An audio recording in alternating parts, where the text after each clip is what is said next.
minal umuril mandubati allati yanbaghi an yahrusa 'alaiha al-musalli fi salatihi idamatun nadhri ila mawdi'i sujudihi li'anna jam'al basari ila mawdi'in wahidin aqrabu ila al-khushu'i faqad ruwiya al-Baihaqi an Anas radhiyallahu anhu anna an-nabiy sallallahu alaihi wasallam kana idza istaftaha as-salata lam yanzur illa ila mawdi'i sujudihi atau kama qala Rasulullah sallallahu alaihi wasallam. Termasuk daripada perkara yang disunnahkan di dalam salat ialah hendaknya dilakukan oleh orang yang salat menjaga daripada pandangannya untuk fokus ke satu tempat, yaitu ke tempat sujudnya. Jadi termasuk kesunahan terus-menerus pandangan orang yang sholat ini memandang ke tempat sujud, itu sunnah. Jadi jangan ke kanan, jangan ke kiri, ke atas, ke belakang, ke atas, ke bawah, ke depan, apalagi ke belakang. Ya. Maka ini salah satu perkara yang dituntut di dalam sholat. Kenapa? Sebab al-zahir yadullu 'alal batin. Kalau kita sholatnya sudah melirik ke kanan, melirik ke kiri, ke atas, ke bawah, ke samping, ke depan, ke belakang, ini menandakan hati kita lalai, tidak khusyuk. Ya. Jadi untuk mendatangkan kekhusyuan itu,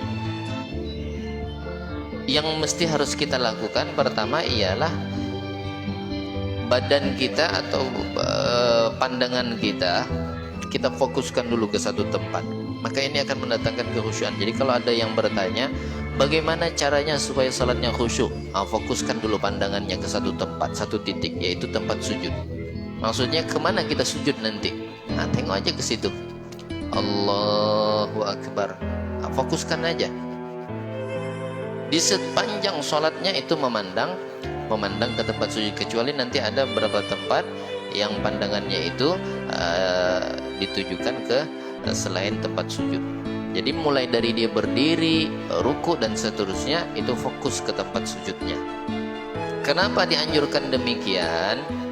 Karena dengan sebab kita memandang ke tempat sujud, aqrabu ilal khusyu'i, lebih dekat kepada kekhusyuan. Jadi ngundang khusyuk tuh. Namun kita kadang melirik kanan kiri kanan dan seterusnya.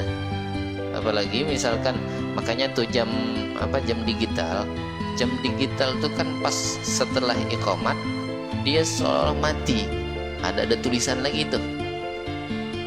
Ini kalau kita tidak khusyuk, ya pasti kita meliriknya ada yang melihat ke sini.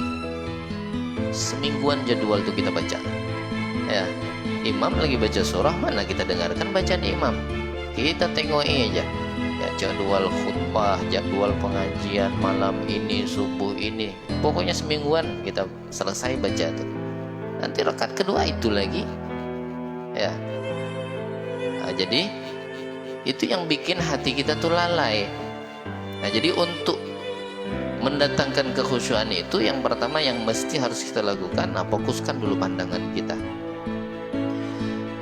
Ini menurut pendapat yang pertama.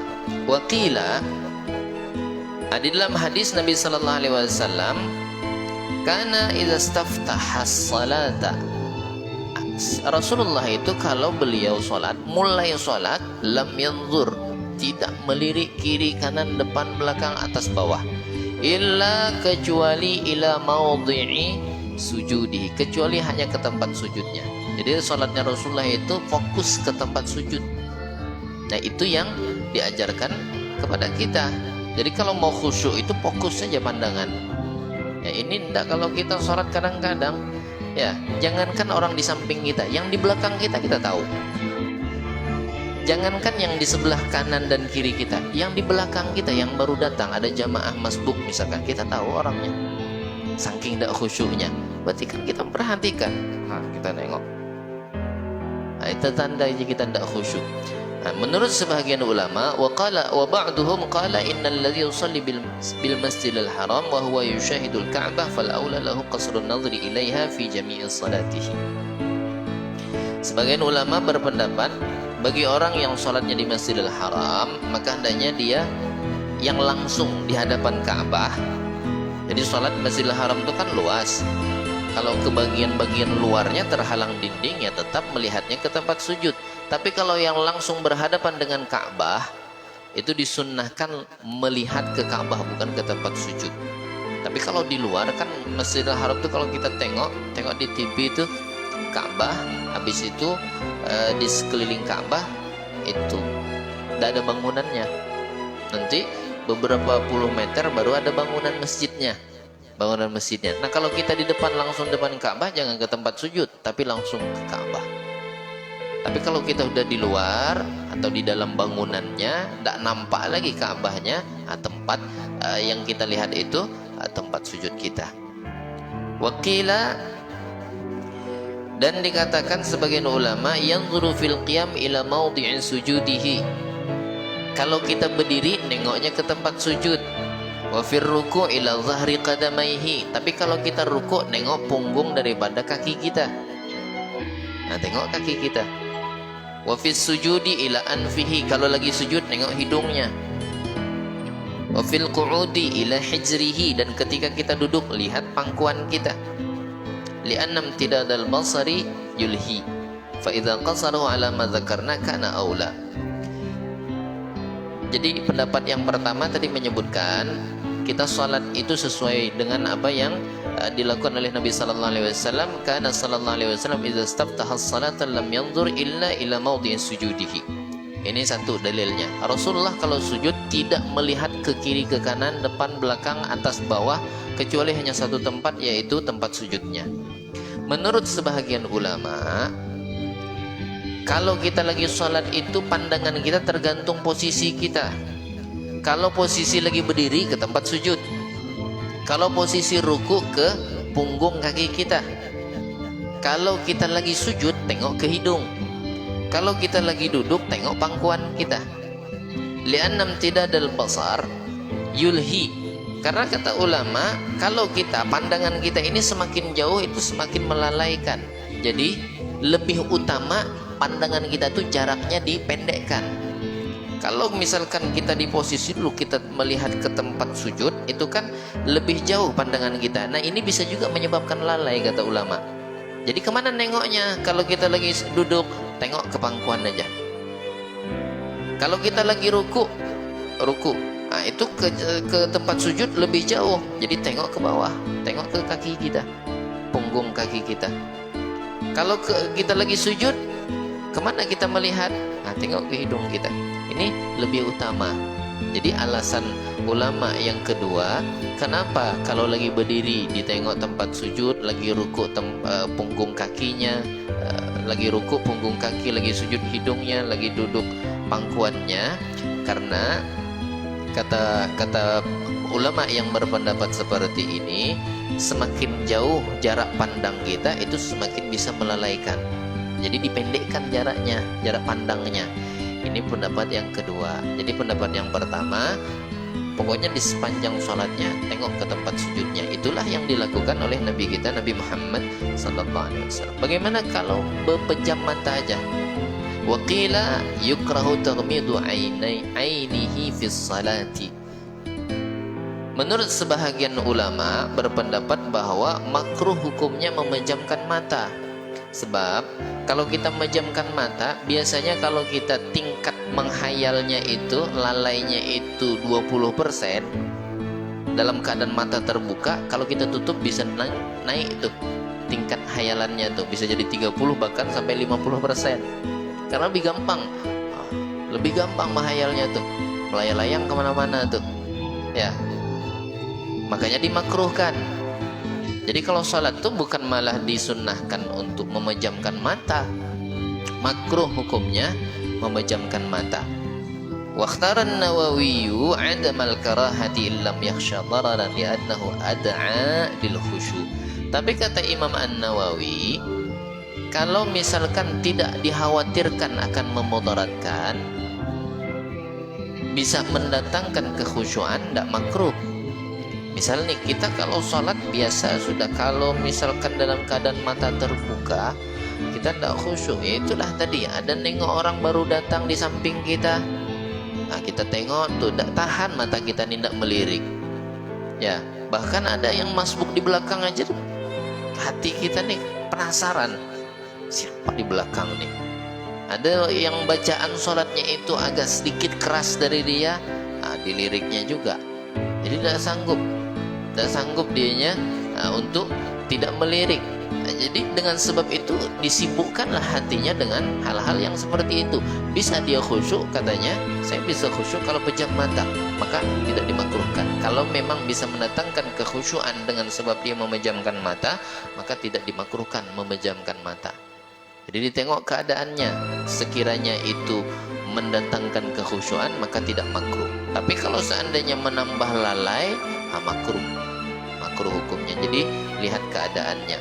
Makanya dikatakan wa yusannul khusyu'u fi dzalika fi dzahir wal batin wa yutlabu dzalika al-amru bi sukunil zahir wa tadabbur ayatil Qur'an wa dzikr hatta yu'awwil al-khusyu' ilaihi faqad madaha Allahu al-khashi'in fi salatihim faqala ta'ala qad aflahal mu'minun alladzina hum fi salatihim khashi'un. Disunnahkan di mazhab kita, Imam Asy-Syafi'i menyatakan sunnah hukumnya salat itu khusyuk, bukan wajib. Kata Imam Ahmad bin Zain bin Alawi Al-Habsyi di dalam kitabnya Risalatul Jami'ah, kata beliau, salat kita itu ukuran pahalanya biqadril khusyuk. Memang khusyuk tidak menjadi rukun salat dan tidak termasuk syarat sahnya salat. Cuman ukuran pahalanya, kata beliau, hanya seukuran khusyuk kita. Artinya bila kita melaksanakan ibadah sholat dari awal sampai salam sampai akhir tidak ada khusyuk, maka tidak ada pahala. Salat kita bagaimana hukumnya? Sah kalau mencukupi syarat dan rukun. Selagi rukun dan syarat sahnya terpenuhi, salat kita sah. Cuman pahalanya bagaimana? Kata Habib Ahmad bin Zain bin Alawi Al-Habsyi, kata beliau tidak ada pahala. Jadi berapa pahalanya? Pahalanya sekedar khusyuk. Kita sholat isya, yang khusyuk cuma rakaat pertama, 2, 3, dan 4 hilang. Tahu-taunya udah salam, ikut salam kita. Itu tidak ada lagi pahalanya. Jadi yang dapat pahala cuma rakaat pertama tadi, yang khusyuk kita tuh. Nah, jadi memang tidak dijadikan salah satu di antara rukun atau syarat sahnya sholat. Menurut sebahagian ulama yang menyatakan rukun salat itu lebih dari 17, termasuk salah satu di antara rukunnya ialah khusyuk. Nah, kalau khusyuk termasuk rukun, berapa banyak salat kita yang tidak sah? Sebab kita sering lalai, baru aja takbir udah teringat duit, udah teringat mau makan, udah macam-macam yang kita ingat. Ya, makanya salah satu nanti ada juga kemakruhan salat. Makruh salat itu kalau misalkan kita mau makan kemudian kita tunda sholat dulu, makruh. Jadi kita lagi mau makan nih, ya ada dua perkara yang mesti harus kita lakukan, makan sama sholat. Sholat di awal waktu, tapi kita mau makan, mana yang lebih didahulukan? Dahulukan makan. Jadi pada saat itu makruh kita sholat dulu, karena sebab kita lagi lapar betul. Kenapa? Sebab karena kalau kita sholat dalam keadaan lapar seperti itu, sholatnya tidak bakal khusyuk, pasti mau buru-buru. Baca Fatihahnya tuh pokoknya macam kayak turbo dipencet.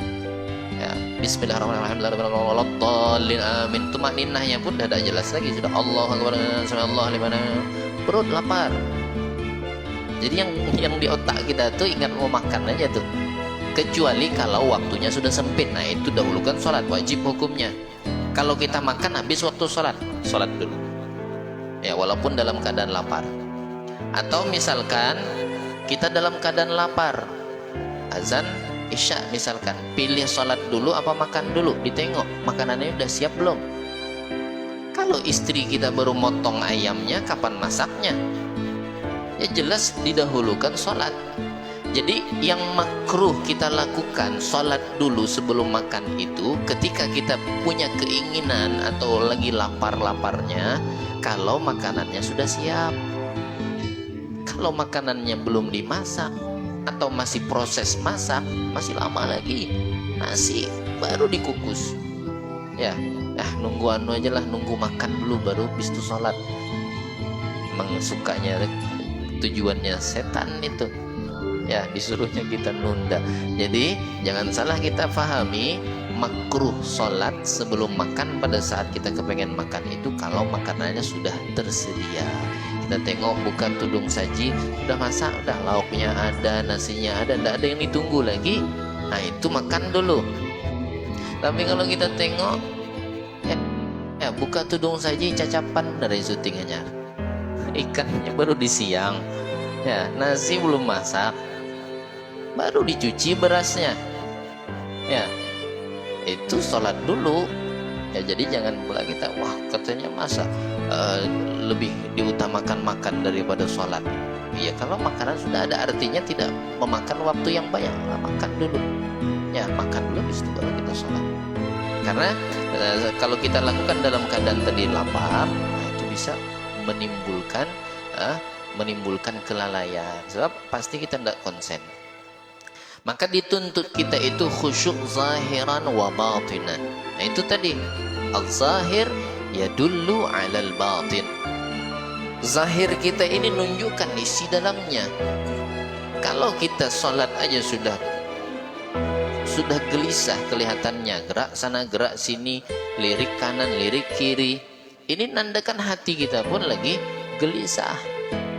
Maka caranya bagaimana? Pertama, yutlabu dzalika ala amru bisukunil zahir. Kalau mau datangkan kekhusyuan, tenangkan dulu zahir kita. Tenangkan dulu badan kita nih, jangan garuk sana, garuk sini.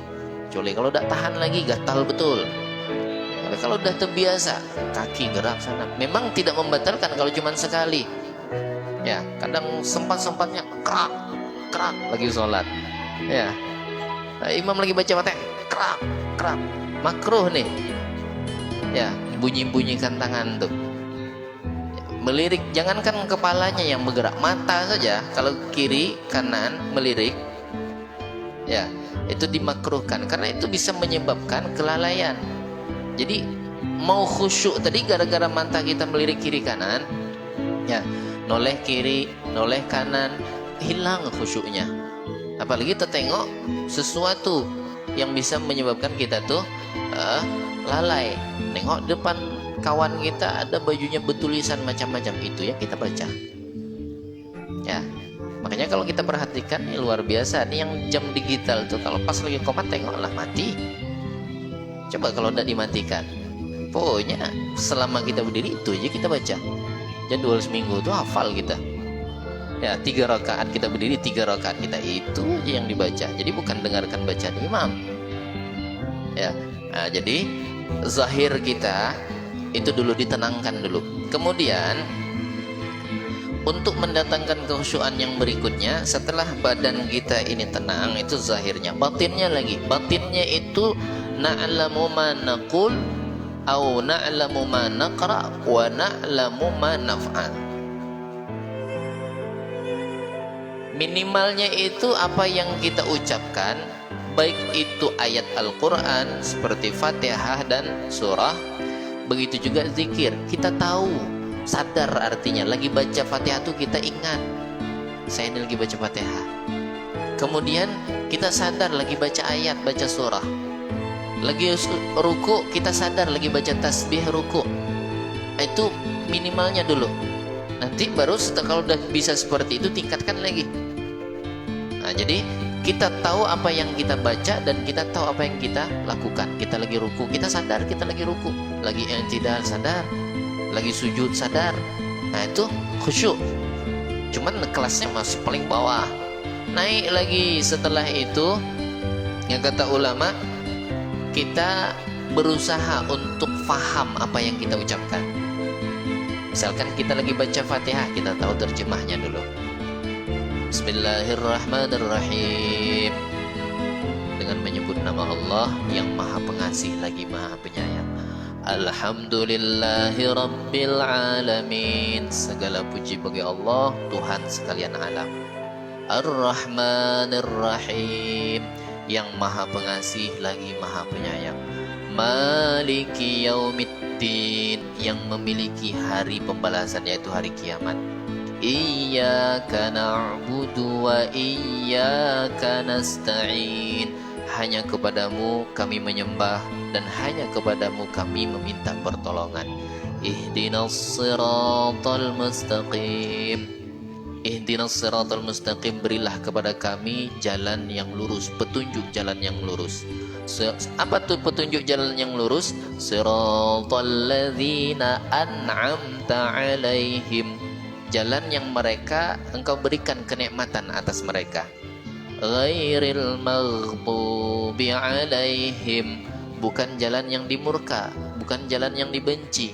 Waladdallin, dan bukan jalan yang mereka sesat berjalan di atasnya.